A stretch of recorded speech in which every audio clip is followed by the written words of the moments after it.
Welcome to another Shoreleave episode. Can you feel it? It's good.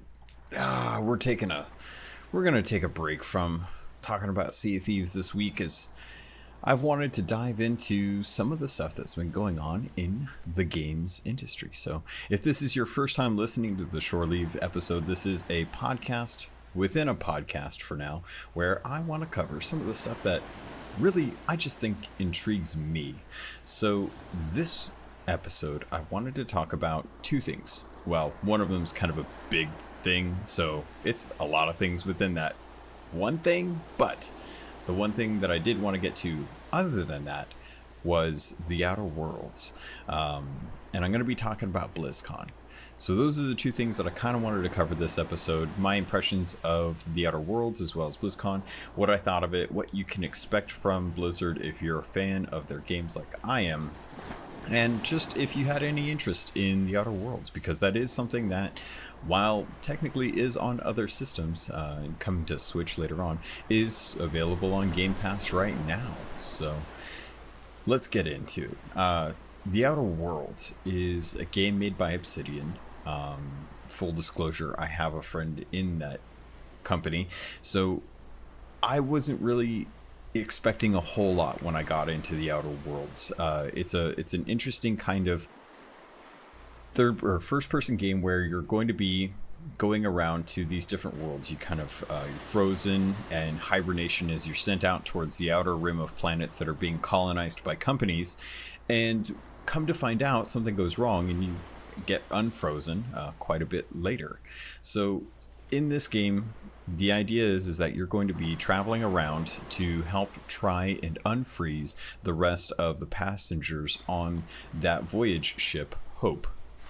Along the way, you're going to run into some interesting characters and have to make some really tough decisions on how you're going to help or hinder some of the different communities out there, because with all of these planets, most of them being owned and operated by governments, or not governments, by companies, you have to start wondering where that moral high ground is for yourself and decide, are you going to support defectors of the corporation or the corporation itself? And not everything is black and white. Now, you may be thinking already like, oh, well, I don't want to support the man, I want to support the people.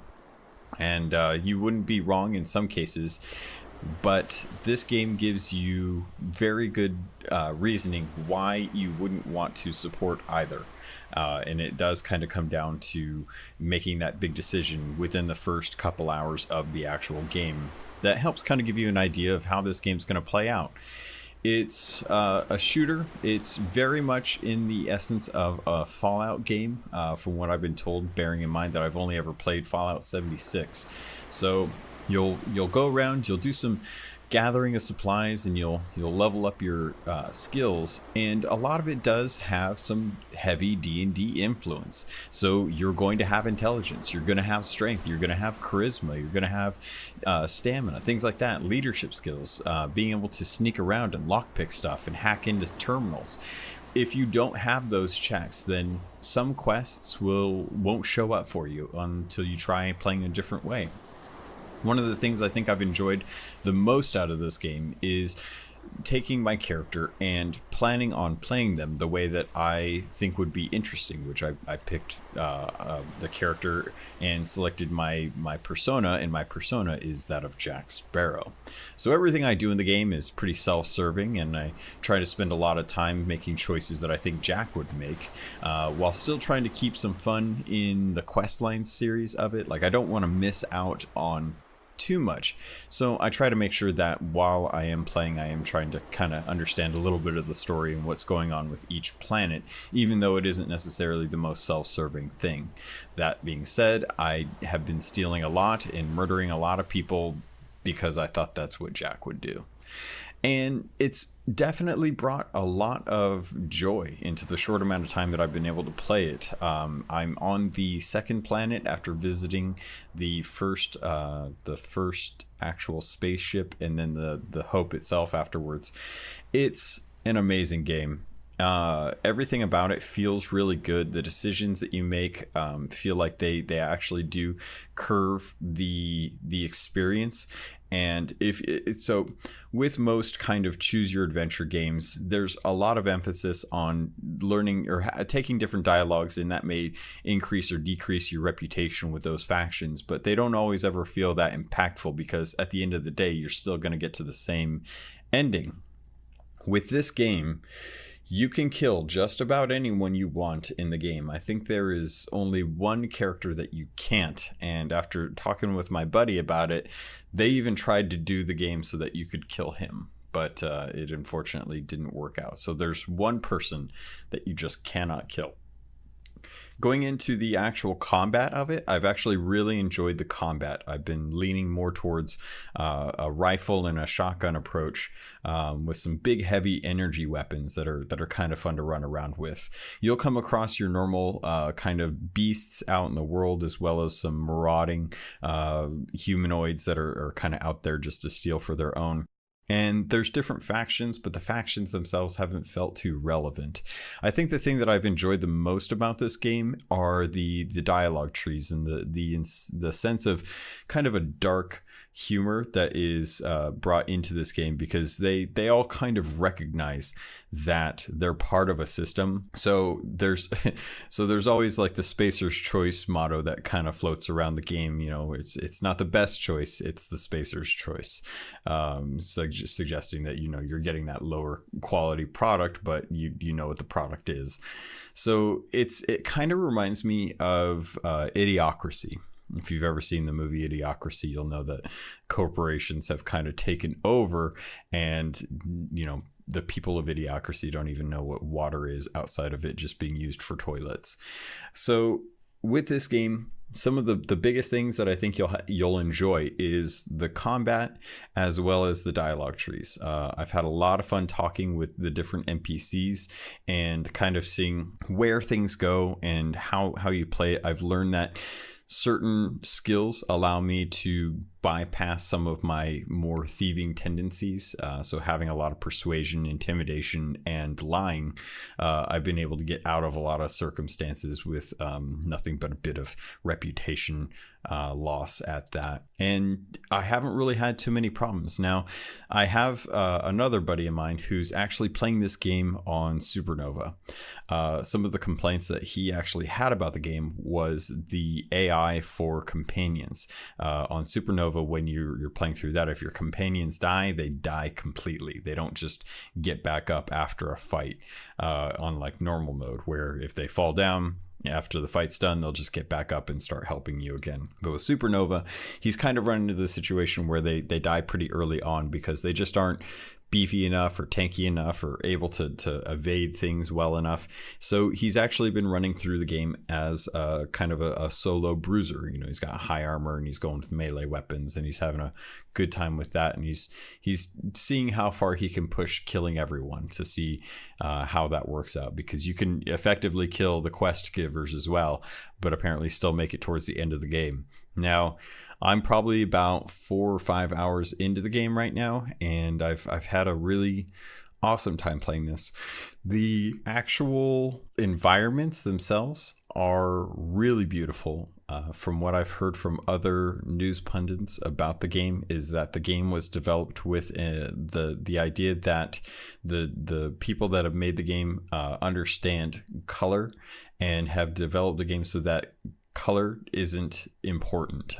So if you happen to be colorblind, that there's that accessibility built right into the game. It's not even just an option you have to worry about. I love that they're taking this approach, and understanding that not everyone playing the game is going to want to have to deal with that kind of a situation. If you've ever played a Mass Effect game, or Star Wars Knights of the Old Republic, or a Fallout 4 or Fallout New Vegas, you're going to feel right at home with this. The game has had a lot of QA testing to it. It's highly polished. It's really fun. I'm looking forward to them doing DLC or a new game in the actual franchise or IP, because Microsoft themselves actually owns the IP to this. So if you've been wondering how this plays, it's amazing. It feels a lot like Firefly when you're playing it. Your ship has an AI to it. There's a very, very distinct Firefly Serenity feel to the actual ship, and going around in this kind of Western space odyssey is really fun. It's a blast, and I've enjoyed it immensely. With me being gone for BlizzCon, it was really tough to put that down, especially considering that I'm still wanting to get into Sea of Thieves as well as play World of Warcraft and Heroes of the Storm, those kind of games and stuff as well too. So hopefully you have given this a shot. I know a lot of folks that have played it have said good things about it, and overall, generally, most of the gaming populace seems to truly enjoy this game, and it's been a real blast to actually jump in and see just what kind of funny humor you can get out of these NPCs. That I will say though, that the NPC, the facial animation, was something that kind of left me desiring a little bit more after seeing some other games and how they actually handle facial animation.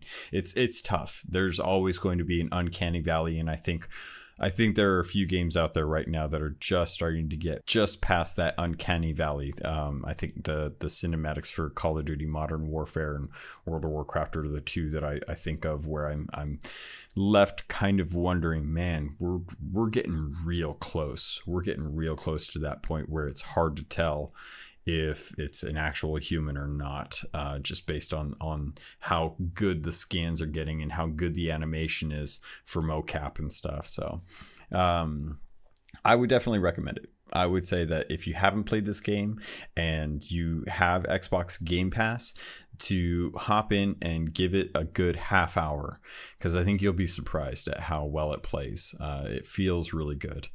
So with that, I'm hopefully going to get a chance to get into that as well as Luigi's Mansion, because Luigi's Mansion has been something that's been on my plate since Halloween. I have yet to actually get to jump into this. Every time I sit down to play something, I'm usually on my computer because I'm wanting to kind of multitask. So I've been going back after BlizzCon and playing a lot of the panels that I missed out on when I was at BlizzCon, because I was busy having fun doing other stuff, and just kind of getting some information on some of the stuff that I missed, some details regarding some of the announcements that they made this last weekend. So, and with that, I think we should jump into actual BlizzCon. Diablo 4. That's right, the fourth incarnation of the Diablo franchise is and has been coming for some while. But finally, we got an announcement this BlizzCon, and it was beautiful. What you're hearing in the background is actually part of the announcement cinematic called By Three They Come. Now, fair warning for those pirates who are listening to this, this is a mature rated game. So if you're under the age of 18 or respectively in countries where you have the PEGI system and other systems in place to prevent children from having access to Diablo 4, I would highly recommend obeying those, because this game is going to be nothing if not dark, gory, gruesome horror violence, and I can't wait. I have been playing Diablo games since they first came out way back in the mid-90s. Now, this is something that I was looking forward to last year. This is something that didn't come last year, but we had a feeling was coming. And if they had to do it this year because they wanted to make sure that people that were wanting Diablo 4 last year got something, a news announcement for it, we basically got a 9-minute video that is so amazing that if you were just listening to me talk about the uncanny valley between when you can recognize something being as fake compared to being real, this 9-minute trailer looks like the opening to a movie that I want, because it is just that beautiful. But how does Diablo 4 actually look as a game? Well, I went and I watched the panels afterwards, and aside from the one that I sat in on, and this game plays beautifully. And if you're a big fan of Diablo 2, then you're going to have a lot of fun with this game, because they harken back to a lot of the talents, systems, and playstyles of Diablo 2, while still bringing forward some of the 2019 quality of life gameplay mechanics that we see in other ARPGs.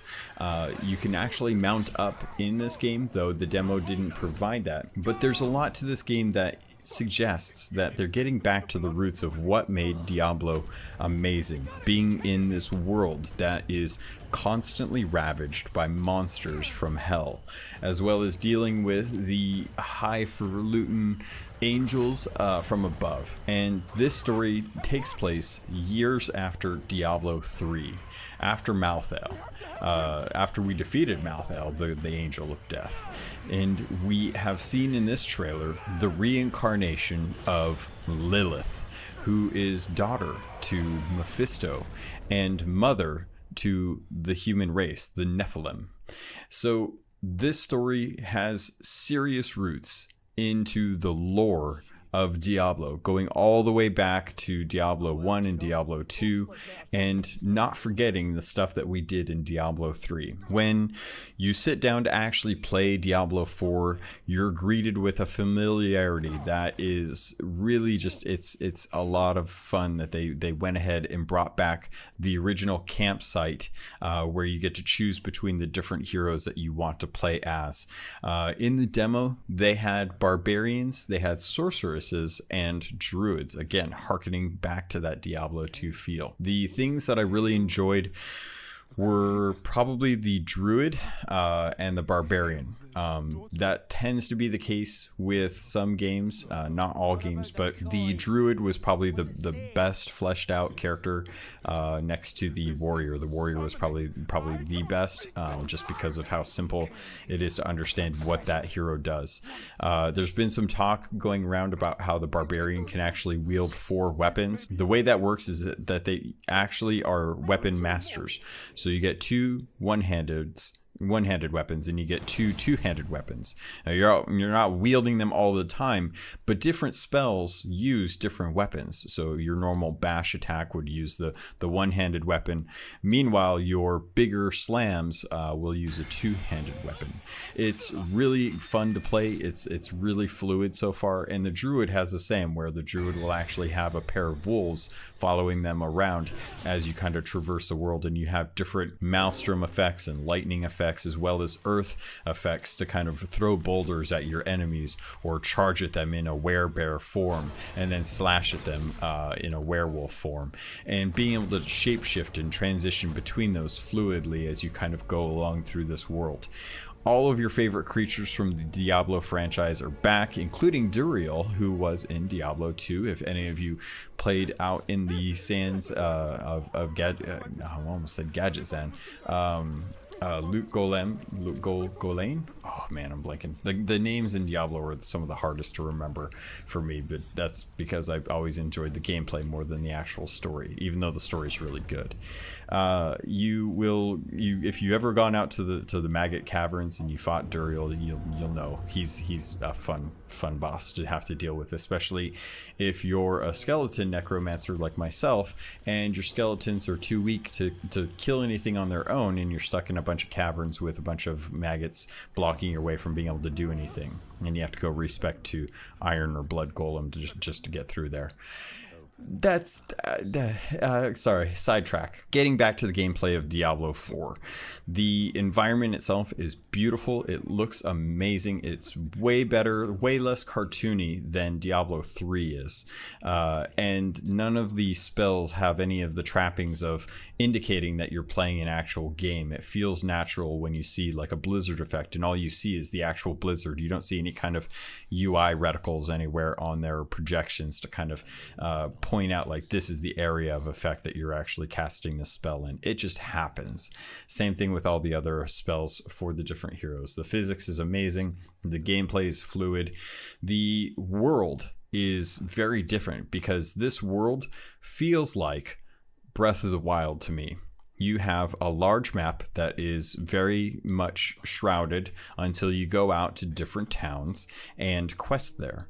The quests are varied and similar to World of Warcraft, where you can pick up quests by talking to different denizens of the actual city. And as you're actually going out into that world, you are being able to you're able to plot your path, so that way you can kind of tell like what direction you have to go. You have a persistent circular map in the top right corner, similar to World of Warcraft, where you know that there's a waypoint and you're following a path, or Red Dead Redemption 2, where you know where you're going to be going and the path is kind of laid out for you on this little mini map, so you just follow that down the way. You have the waypoint system, you still have your ability to teleport back to town, and you have your mount to be able to traverse these areas better. There's still a lot of emergent fighting out in the fields once you leave certain areas or the towns themselves. So just because you've picked up quests doesn't necessarily mean that you're going to be doing just the quests. You're going to be finding stuff along the way in an emergent way, and there's a lot of different things that they're adding to, say, like your bosses and your spells and stuff. So they've added an affect system to allow you to be able to change up how certain spells work, similar to the way that you kind of augment your talents or your skills in Diablo 3. The sorceress was the one that I think was probably the weakest right now. It was the one that I didn't find that much fun with, just because I felt mana starved most of the time, and a lot of the playstyle was reliant on using your basic ability, where if you play like a druid or a warrior, those tend to feel a lot more impactful than a little bit of lightning coming out of your fingertips. Before I dive into, well, I don't know if I want to go too deep into that. Overall, the game looks really good. It looks really early. I'm gonna say that they had a very polished demo. I don't think I would be surprised if this game came out in 2020. I would definitely not be surprised if this game came out in 2021. Everything that they showed looked like it was just put in for the sake of having a demo on the floor for people to be able to play and then give feedback on. There was a world boss. I did want to talk about this because there's two different things that are coming with Diablo 4 that I think are really interesting. The world bosses feel like Monster Hunter battles, where there's a stagger effect that can be done to them to cause damage, which would change the way, so like they had a giant beast that had these large claws attached at the wrists, and if you staggered the boss with enough people there and you were able to do enough damage to it, the stagger would actually break off one of those big claws, removing the effective range of one of its sweeping attacks. Would make it a lot easier for melee and ranged to kind of stay in a certain area.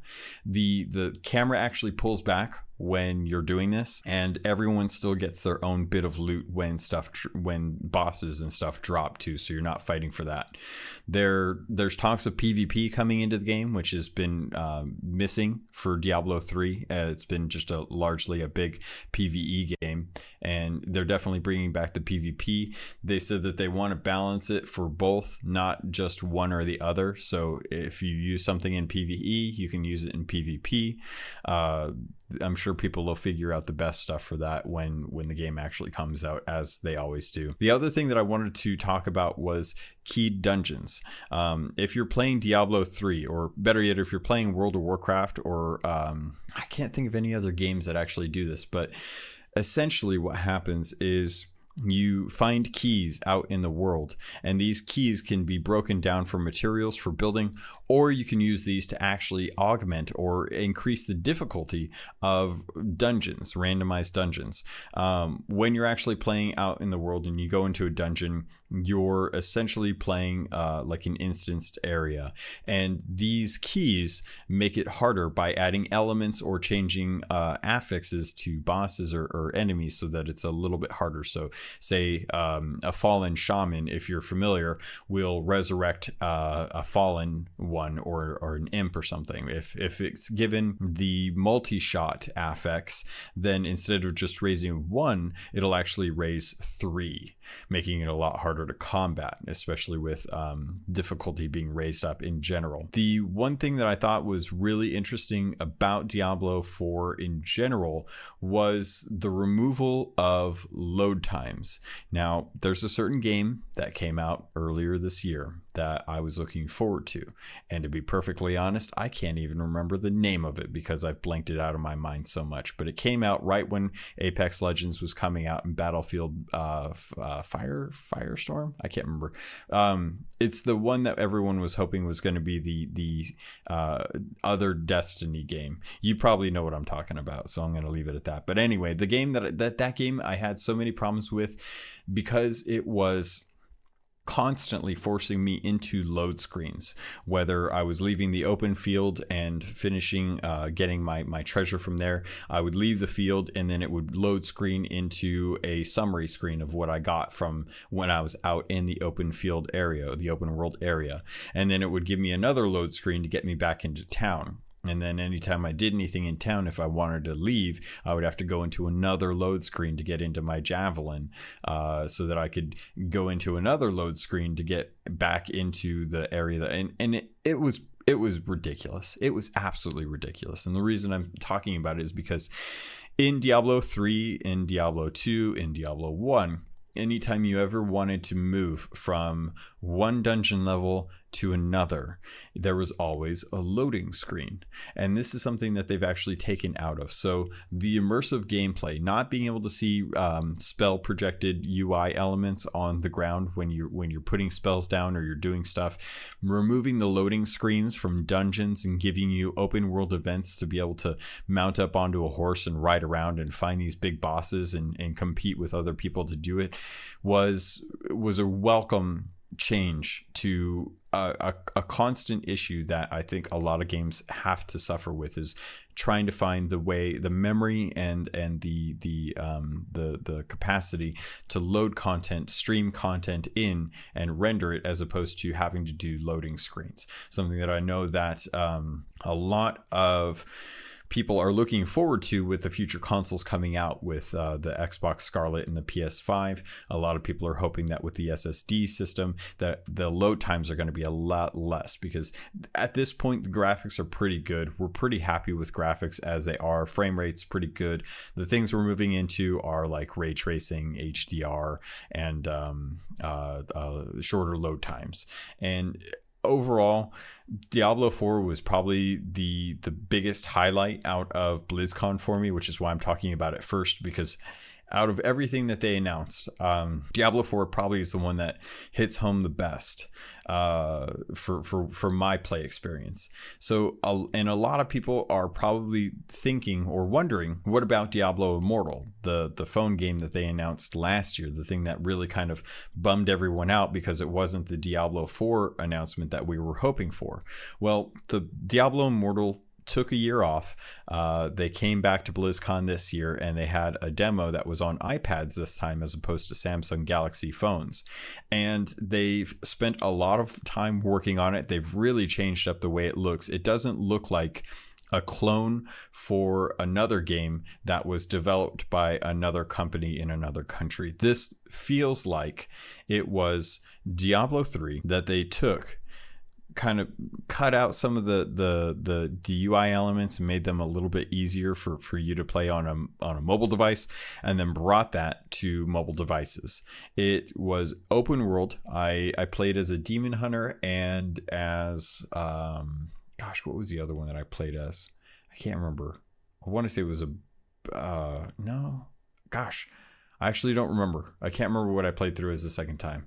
But needless to say, I had a really good time playing through that. If I didn't already own Diablo 3 on my Switch and I could just pause it whenever, I would probably be playing Diablo Immortal on my phone. The only reason I don't play too many mobile games is because I cherish the phone battery that I have, and I hate being charged to stuff, and I don't have any wireless charging pads sitting around.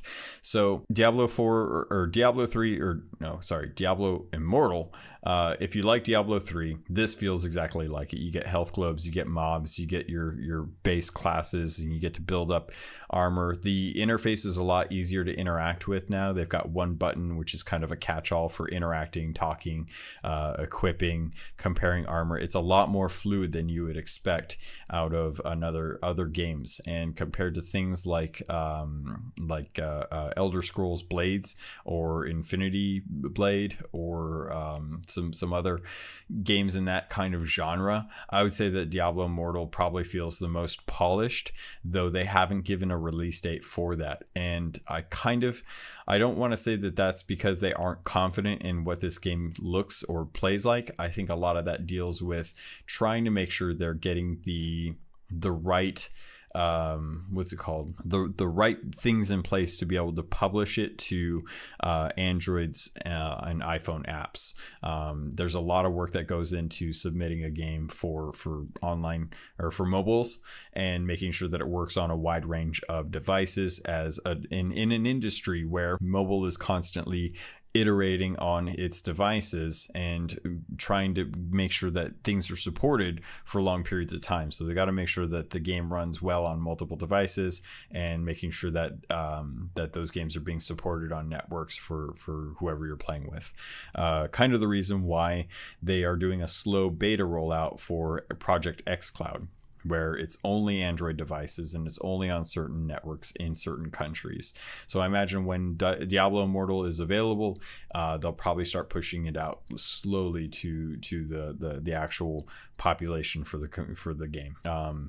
Played really well. I love it. I still think I'll probably play it on my Switch, just because that's where a lot of my progress is and my characters are, but it's definitely not something that I would pass up on if I didn't already have it mobile. Diablo 4, just as a side note, not coming to the Switch. I wouldn't expect it to, the way this game looks, the way this game plays. I don't think that the Switch would be a good port, but I'm not ruling that out as something that would actually work.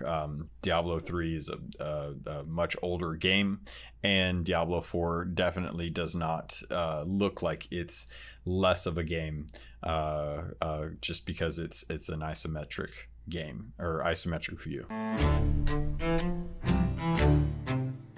Next up, I did want to talk about probably one of the games that I've been playing the longest, and that is World of Warcraft.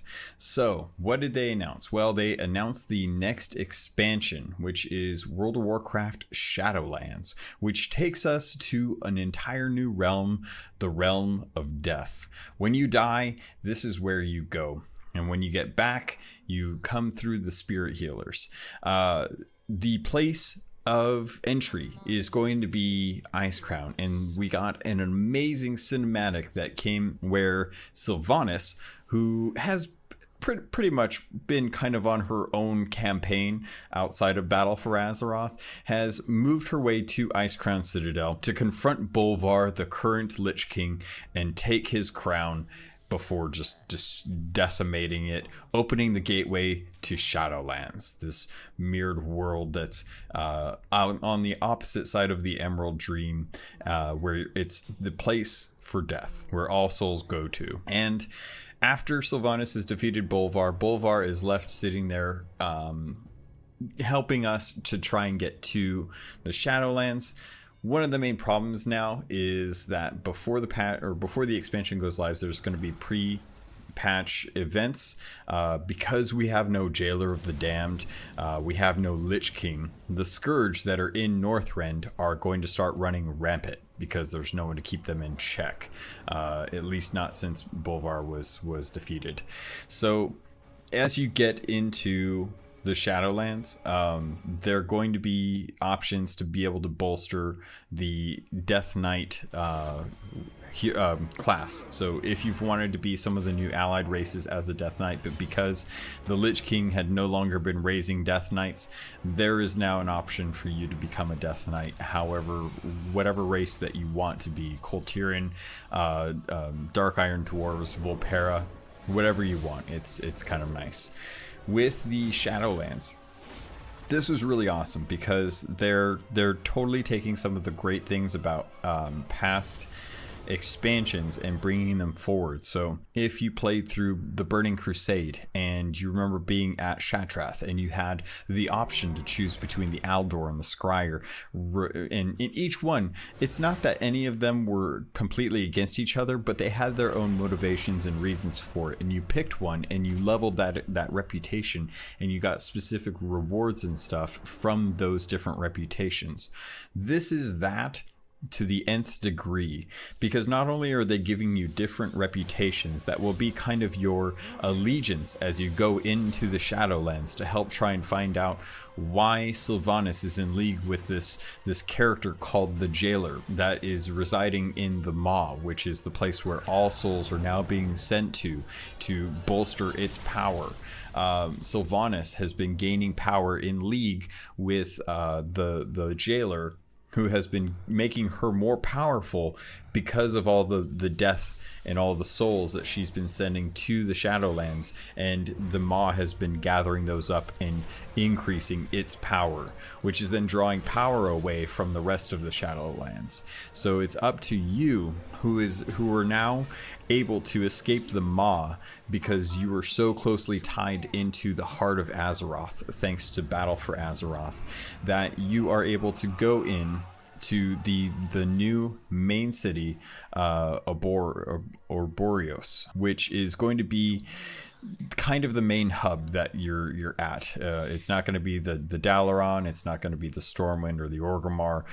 It's going to be the next actual main city for you, and that main city will then get you into the next 4 zones, and each of the 4 zones is extremely different from each other.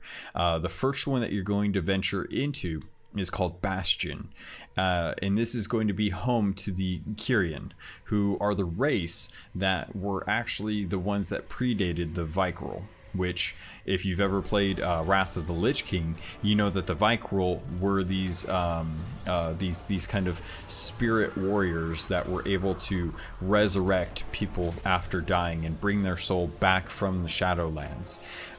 They're the most ordered and filled with purpose race in the Shadowlands, and the souls that have, think of all the big souls that, or all the big characters from World of Warcraft that you remember that have died in World of Warcraft: Kel'Thuzad, Kael'thas, Arthas, Uther. All those different characters are all stuck in Shadowlands. Big name people that are no longer in the canon are present in the Shadowlands in one form or another. So with Bastion being the Order and light-filled area, it makes sense that the soul that we will kind of come in contact with when we venture into Bastion is going to be Uther, the Lightbringer, who we lost back in Legion. It looks really beautiful. It's really bright. There's lots of floating architecture that's very kind of Greek Roman era style. It looks nice. It played really well on the demo. I had a good time there, and I love some of the details that they put into that world. That was the one thing that they did have to show at BlizzCon, just Bastion itself. It was interesting to see how they were doing things as far as like building the quest hubs and coming in contact. But the reason that they're taking us to the Shadowlands is to kind of break away from the normal creatures and expectations that you would get with World of Warcraft's, like with Azeroth. The only time we've ever gotten to break away from that is when we've traveled to Draenor, either through the Burning Crusade or Warlords of Draenor, when we did the little time shift thing, or Argus, where we've gone to a completely different planet, the homeworld of the Draenei, to actually battle the baddies there and kill off the Burning Crusade once and for all. The areas in the Shadowlands are very much the core essence of certain things that we've experienced already, but they are kind of the primordial ooze that was used to kind of shape some of the different zones that we've seen in the game in the past. So after that, I believe you'll end up going to Maldraxxus, which is home to the Necrolords. And each zone has its own covenant, which kind of gets back to the Aldor Scryers thing that I was talking about. So each zone, you'll come in contact with these kind of lords or reputation based areas where you'll talk with them. They'll tell you their campaign, you'll work through their campaign and that zone, and then you'll move on to the next one in a very linear fashion for the first time. And then when you're an alt, you can actually go back and choose which one you want, start working on end game progression right away. But getting into Maldraxxus, it's very much like Naxxramas. It's very kind of Scourge influenced. So the Necrolords are the covenant there. It's the heart of the Shadowlands military might. So any of the greatest warriors that you can imagine have died are going to be the ones that would be there. They're also the ones that have supplied the army, the undead army, that were being used by Kel'Thuzad and the Lich King up in Northrend. So if you've ever seen anything from Northrend, or you're a Wrath baby and you're used to that undeath, the Maldraxxus area is going to be the core essence of where that all started.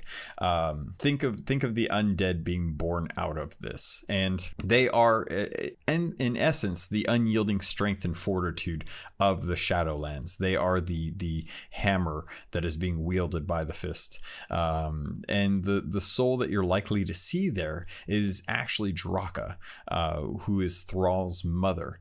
And with that, they're trying to emphasize that Maldraxxus is not essentially an evil place.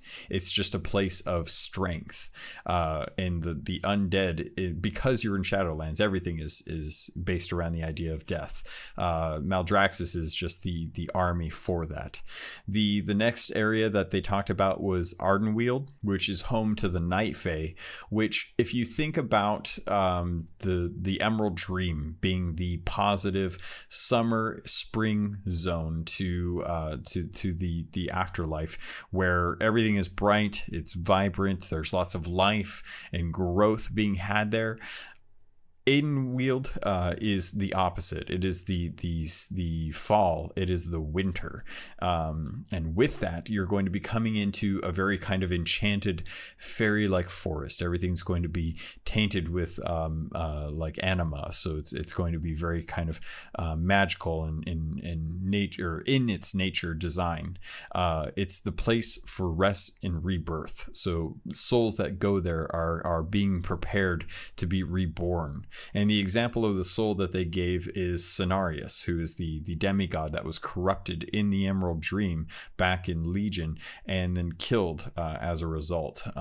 They also have some different areas there, which are very much like Druskvar. If you've played Battle for Azeroth, you know that kind of really spooky witch, kind of Blair Witch design, where everything's kind of twigs and kind of put together, and it's spooky and scary. I love it. That was definitely one of my favorite zones going into Battle for Azeroth, and I like that Aidenweald has got some of that built into it. But the place that I think that everyone is going to be drawn to is Revendreth, which is home to the Covenant of the Venthyr.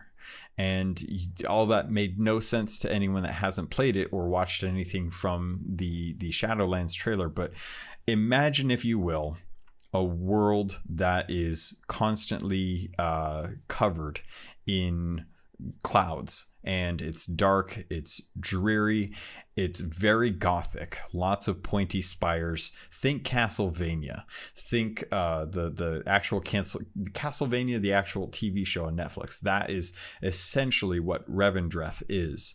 There's lots of winding roads, there's gargoyles, there's vampires, all of that stuff. It's absolutely the most gothic thing you could ever see in there. And the place for that is kind of a state of hubris.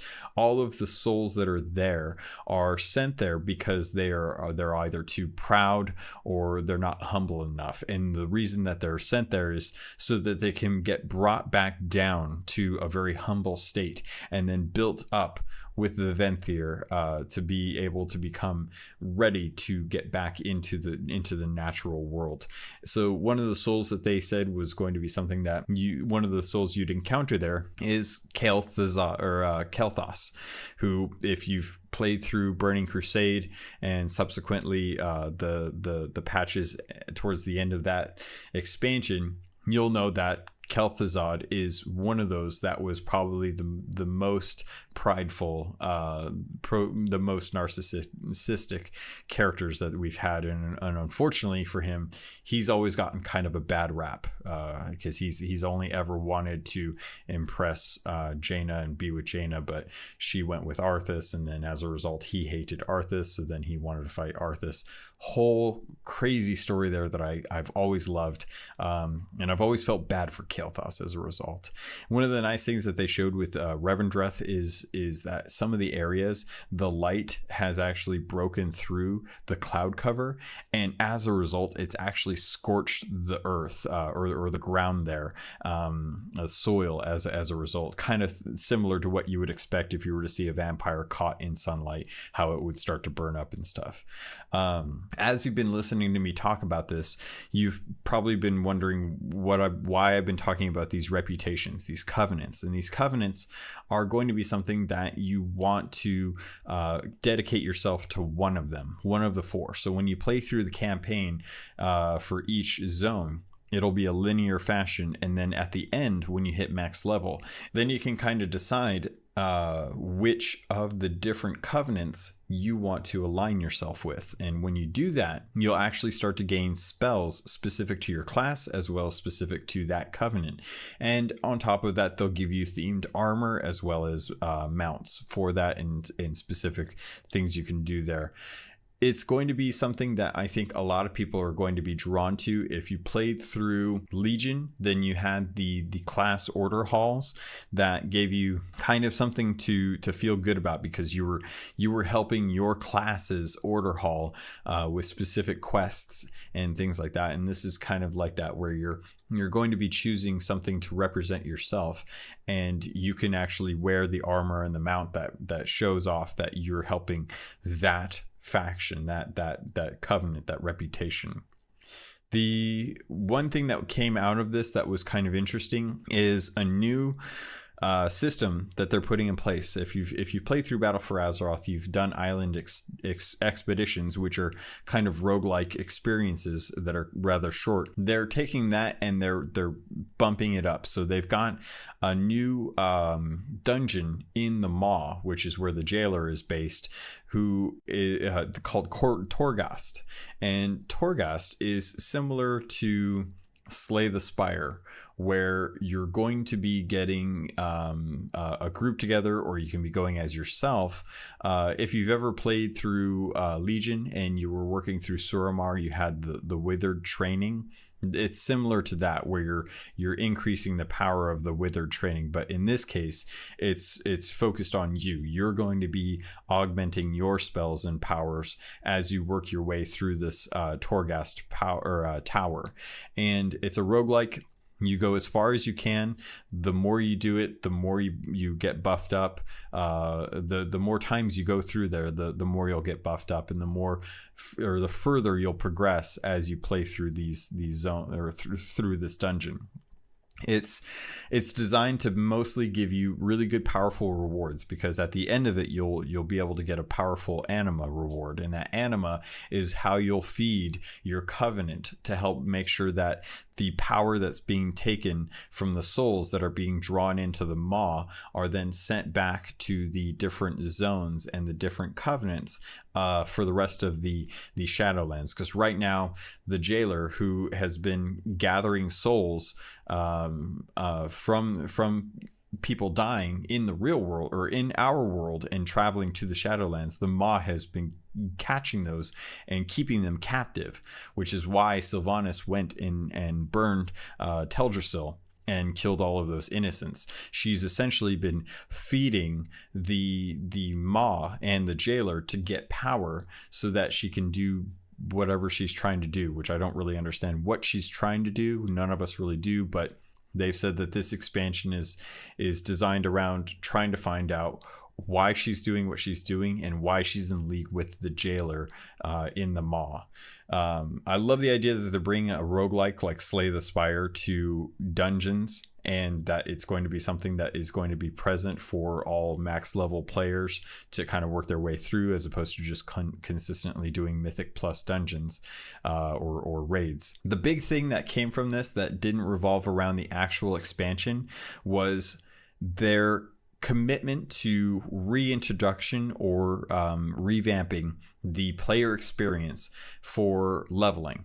There's a whole new leveling system in place now, with a whole new starter zone for levels 1 through 10, with max level being 60. So when you hit level 10, you can then make a choice. You can talk to Chromie. So you have two choices. You can talk to Chromie, or you can play the game how you normally would want to play it currently.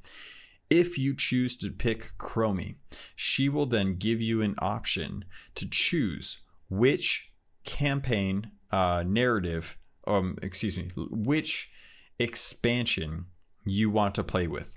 So say you're a really big fan of the Burning Crusade and you miss going out to Area 52 and playing through the different biome or biospheres that they had out there, and checking out that area with all the broken things, or you liked going out to some of the different zones like Zangruf, I'm just blanked on it, but you get what I'm saying. You go out to those zones. Or you're a Wrath baby and you got into the game back during Wrath of the Lich King, which was most would say the high point next to like Mists of Pandaria, and you want to play through Northrend, but by the time you get done playing through the first zone and a half of Northrend, you've already out-leveled the content and you need to move on to the next two expansion zones. With the new leveling system, they're squishing the levels down so that it's 1 through 60, and that 10 through 50, you'll be playing through the entire expansion that you choose. So if you just want to play Warlords of Draenor and you want to get that story, you can do that. If you want to play through something that you missed, like Mists of Pandaria for myself, this is going to be a good experience for you. If you're starting out and you want to play through World of Warcraft the normal way, you can choose to do so at level 1, or you can choose to start at the level 1 through 10 starting zone, which even has like its own little mini dungeon. And the whole idea of that is to give players an opportunity to experience the essence of what World of Warcraft is in a very condensed fashion. Once you hit level 50, then you can actually travel to Northrend and get to the Shadowlands, where you can actually level from 50 to 60 through these 4 zones that I actually expressed. I think that this is really awesome. They've talked about how the leveling experience should be anywhere between 60 to 70% faster. And because they are literally having the amount of levels required, each level is going to feel more impactful. You're going to have something that unlocks each level, whether it's a talent or a spell or some other thing. Each level is going to feel important when you actually do it. And it should still feel fairly fast to level compared to going from level 1 to level 120 now. This is way more than just like what people would assume is a stat squish. This is actually a whole revamping of the leveling experience, and I'm really happy to see that the work that they put in with being able to join up people in the middle of quests or to do quests that you've already done with others to join up will open up the experience for people who are playing to join up with friends who haven't been playing that want to get back into to try this new content out. I really love this. I love the idea that they're letting you choose an expansion when you level, and that they've really kind of worked on making sure that the Shadowlands experience is a well told narrative that is linear and going to be the same for everyone, and then giving you the choice to choose which covenant you want to work on beyond that. You still have the same trappings as far as world quests, dungeons, mythic pluses, rates, things like that, but they're really trying to give you more agency with what you want to do in the game when you're actually playing. Alrighty, the last thing that I wanted to talk about with BlizzCon is, of course, Overwatch 2. Now, this is the first sequel that we've seen to this franchise, their latest franchise. We've wanted to see kind of what they were talking about. There's been articles and rumors about this going on for quite a while, and they finally came out and announced that they are working on Overwatch 2. And from what I can tell, this is actually going to be a very good sequel to the game for many, many reasons. The whole game is basically going to be a redefinition of what they consider a sequel. They made some cheeky references to Destiny about how players from Destiny 1 were enjoying it but couldn't bring any of the stuff that they did in Destiny 1 into Destiny 2. And if you were playing, say, like Destiny Forsaken back when the Crucible, I think, came out, I think that's what it was called, you couldn't play with your friends, and they didn't like that. They don't like how the expansions are gating content for players, so you couldn't play with them. So any of the heroes, any of the PvP maps that are made for Overwatch 2 come to Overwatch 1. That means no one gets left behind. No one that is unable to pick up Overwatch 2 at the start will run into any problems that the Overwatch that come with other games where you won't be able to play with your friends.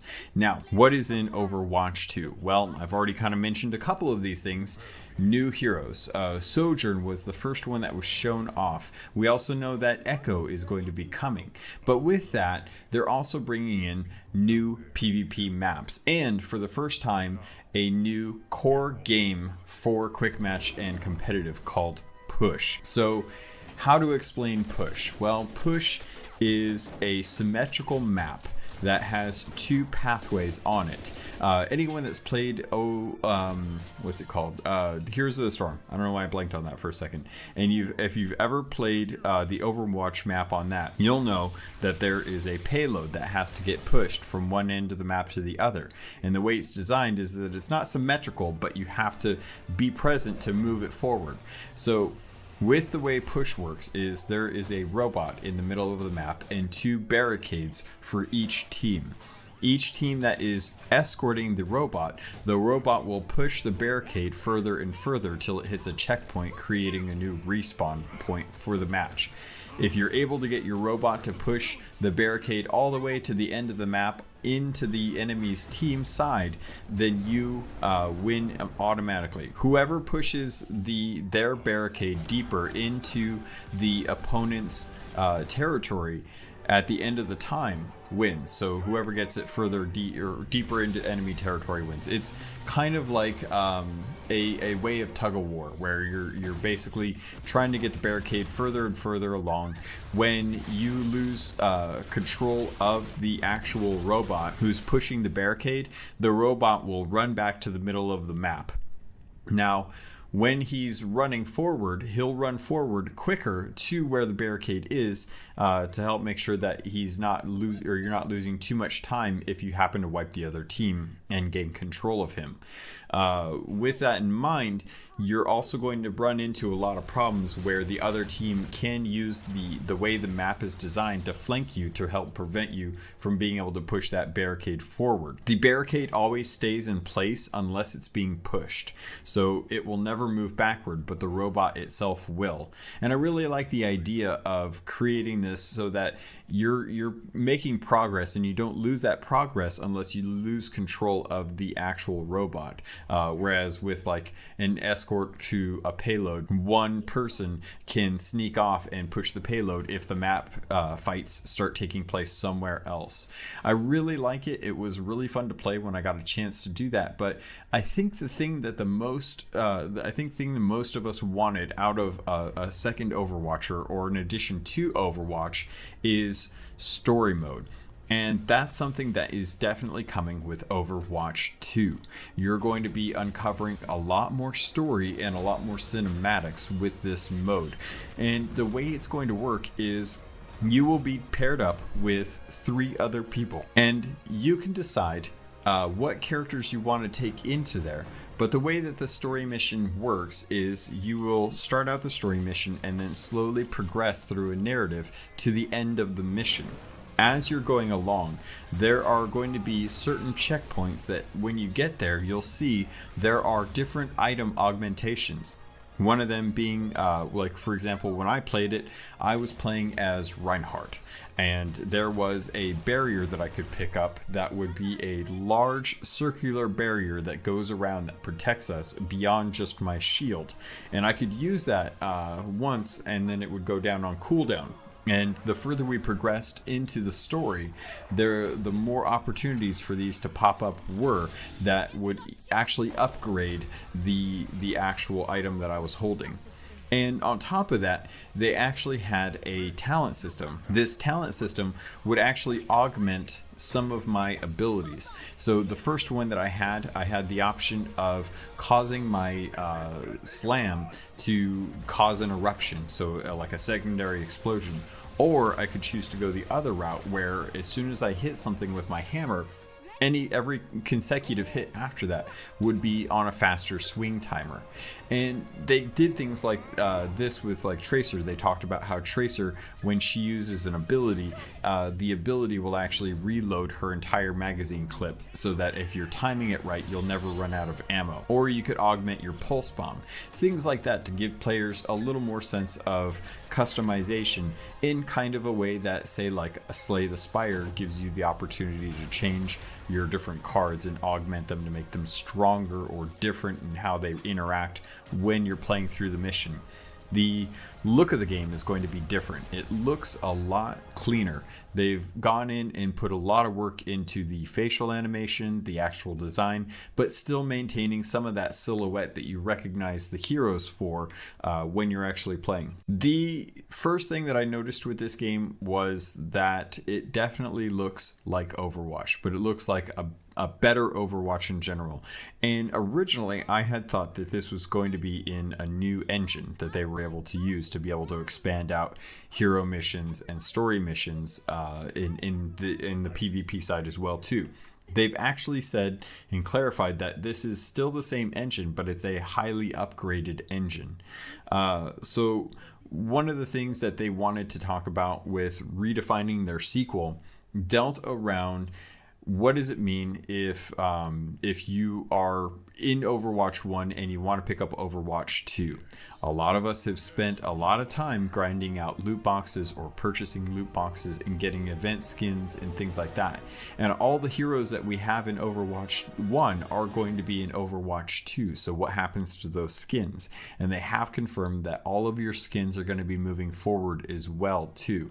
It really does sound like they're trying to make it so that this, while still a sequel and a game as a service, is still catering to the goodwill of making sure that everyone that was playing the game before is still rewarded for their time in influence in getting what skins they want, or not influence, but dedication to playing the game and supporting the game's development.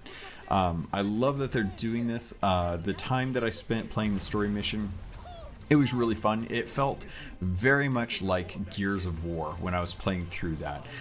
You have a point and you're kind of moving forward through the story. There's big story elements that take you out of the actual gameplay so that you can transition from one area to another without having any kind of load screens. And the team that I was on, I was playing as Reinhardt, and then we had a Mei, a Lucio, and a Tracer.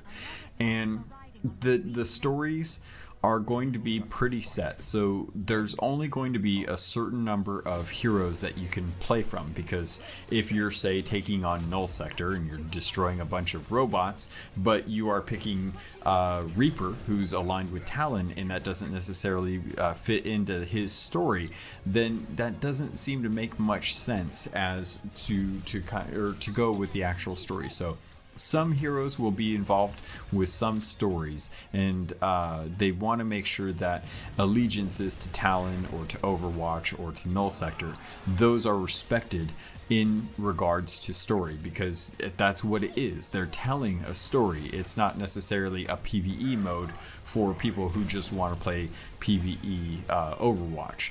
Now, I didn't get a chance to really dig into any of the hero mission stuff because I didn't see that they had any demos of that. All they had was the demo for the PvE story campaign for Rio de Janeiro, which was fun, and then the push mode for PvP, and both were basically Overwatch, just it looked a lot better. The UI was really clean. I liked it. The story sound, all that stuff still felt really, really good.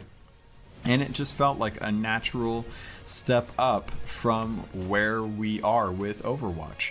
Now, some people are wondering, what does this mean for Overwatch right now as they're starting to work on Overwatch 2? Well, if you're wondering that, then I'm sorry to say it doesn't seem like they're going to be doing anything for it. We've heard that they're not making any more heroes other than Sigma. There's no new maps coming. There's no new modes coming. There's no new archive missions coming. It's going to be kind of on a stagnant path while they continue to work on Overwatch 2. And one of the things that they asked in the What's Next panel was just that they wanted people to be patient because they wanted to make sure that this was a fun game. And it looks like they've got a ton of stuff coming. They've got 5 or 6 different maps, from what I could tell, that they're working on right now that are going to be coming to Overwatch 1, as well as 2 new heroes, neither of which they wanted to talk about. And overall, it just feels like a natural step. I love it. I think that they're doing a good job. I would say that this is probably going to be coming out sometime 2020, as they did confirm that it will be coming to PC, Switch, PS4, and Xbox One. They didn't comment on the next generation of consoles because honestly it's too early for them to probably know if that's going to be something that happens. But if this were to come out, say, in fall or late summer of 2020, that it would not surprise me for them to have a way to get this onto the new systems, because I'm willing to bet that that Xbox Scarlet and PS5 are backwards compatible. They've already confirmed that for the PS5. I would imagine that Xbox One having a large list of their back catalog available through their systems will help kind of move forward into Xbox Scarlet, as they've already confirmed the peripherals for the Xbox Scarlet, or Xbox One will work on Xbox Scarlet. So overall, if you're concerned about these games coming out in 2020, or Overwatch coming out in 2020, and you're not sure if you want to pick it up because of the next generation of consoles, I imagine you'll still be able to play it. They're going to be developing heavily for it, but they don't want to leave this generation behind as we move into the next generation. So I think it's going to be up to the console manufacturers to make sure that those games are still working properly on their next gen as they continue to develop for this current generation of consoles. Overall, I was pretty happy with everything.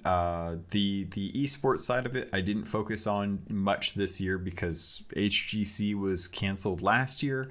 I'm interested in the MDI as well as the Overwatch stuff. I missed out on the StarCraft 2 championship because that was what I really wanted to watch, and I went back and I watched those VODs through the virtual ticket.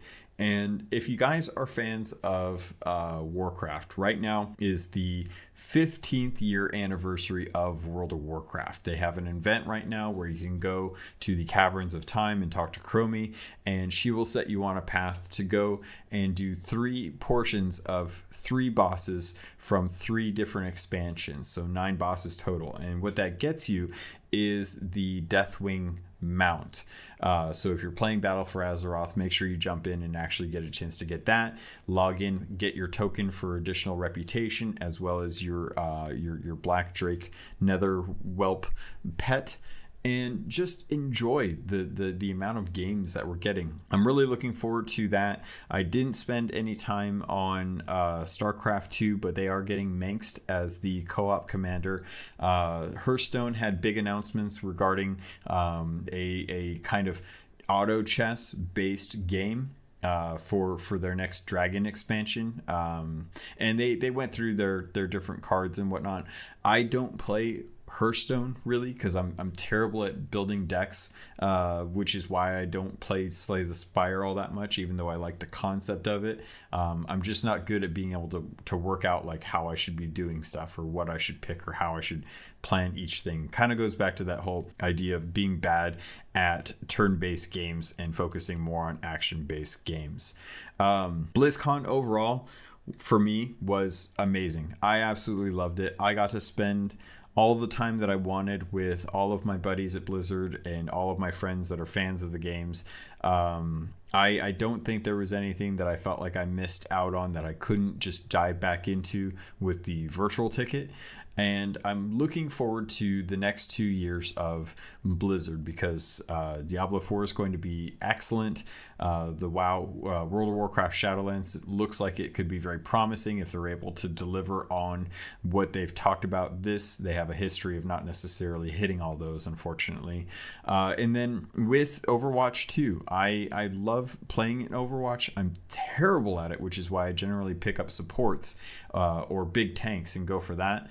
And I think Overwatch 2 is going to be a big hit. They needed something to get out of that rut out from underneath all of the other games that have come out since then that are shooters that have really capitalized on some of the fun aspects of games like Overwatch and stuff. So I think it's weird that they didn't come out with this news a little bit sooner based around that, but I understand they're still fairly early on. I think they could have probably have teased us a little bit and gotten people a little more excited about what is actually coming instead of holding on to it for so long that it was hard to kind of grasp that. But at the same time, BlizzCon's one of those things where this is where they kind of announce all of their stuff. This is their big moment to celebrate with the fans of the games. And that's pretty much it. I'm not going to talk on any of the stuff regarding the protests and whatnot because honestly, there were people out there who were silently supporting Hong Kong, and they did their part. I think I walked by one guy who was like talking about how he was actually feeling pretty comfortable as a guy in a Pooh suit or a Pooh Winnie the Pooh suit, and it kind of made me question, like in the back of my mind as I was walking by, I heard this guy say that. I was like, man, really, that's the reason you're personally uncomfortable with wearing a Winnie the Pooh costume in an effort to protest Blizzard to help support Blitzcrank and freeing Hong Kong from government. I'm not going to get into it. I really try hard not to get into that, but I think that some people went there under the assumption that they could be meme worthy, while others were legitimately trying to help grow support for the issues that are going on over in China. I saw a few people that actually had very low key t-shirts that the whole goal of it was just to offer information through websites like www.freehongkong.org, so that people could actually put in their weight if that's what they want to choose to do. While I felt like a lot of people were just kind of jumping on the meme train and trying to get noticed, or trying to get, they thought they were doing something that was having some sort of impact, where I'm pretty sure 90% of the people that went to BlizzCon are fully aware of all the PR mishaps that happened with Blizzard. And they came out at the beginning of the opening ceremony and stated as such that they did make mishaps, but they're sticking to their guns as far as the decisions that they made. They just want to make sure that they are better at analyzing future situations and responding quicker to feedback regarding that, so that if people are upset about something, that they don't wait as long as they did, but they aren't as quick to make the decisions as they did earlier. So I'm hoping that people who are using their platform use their platform as opposed to other companies' platforms, because it's a lose-lose scenario for everyone. You're breaking a contract, but you want to stand out and do something noble, which is understandable. You're already famous in your group, so it's easy to start up Twitch and start making your own content on YouTube as well. There's lots of ways that you can get your message out there if you have a following, and I urge everyone that has the right to free speech to do that. That I'm exercising mine right now. I support the idea of freeing Hong Kong from any kind of tyrannical handlings that are going on over there, but at the same time, I'm not going to expect a company to do that. I'm going to expect my government to do that, and I'm going to use my government or my influence to tell my government that I want them to do something about that, as opposed to telling a company who's just trying to make video games to do that for me, because that's not what their shareholders are trying to do.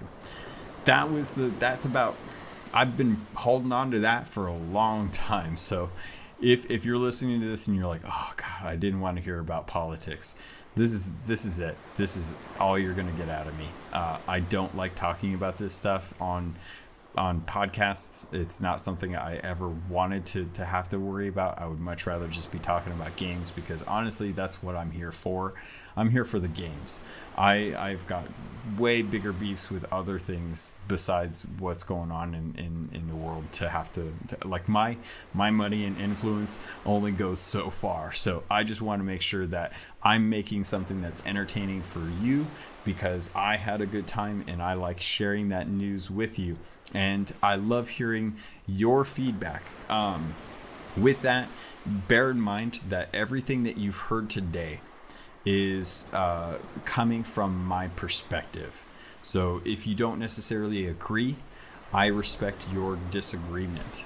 But just bear in mind that it's your perspective and my perspective, and I love that you have your perspective. So if you'd like to share your thoughts on how you saw BlizzCon, feel free to do so. There's tons of ways you can get a hold of me. There's tons of ways you can reach out to me. You can always reach me on Twitter at CAPT_LOGUN or at Keelhauled pod. You can always send me an email at CAPTLOGUN@gmail.com. I got one today regarding the Keelhauled episode that I just put out 2 days ago that I want to talk about for the next episode on Sunday. If you want to join the community, I have a great Discord server. They're constantly playing Sea of Thieves, as well as talking about other games in real life and stuff. The links are always in the show notes. And if you want to support the Keelhauled podcast, there's always ways to do that. I've got merchandise available now that you can pick up and represent the way I represented at BlizzCon to any of the future conventions or things that are going on in your day-to-day life. Pirates, thank you. I hope that you enjoyed this Shoreleave episode, and I hope that you liked the information that came from it. And with that, that's going to do it. Pirates, thank you. I love you, and I look forward to sailing with you on the Sea of Thieves. Where's that drink of mine? That's good. It's tasty.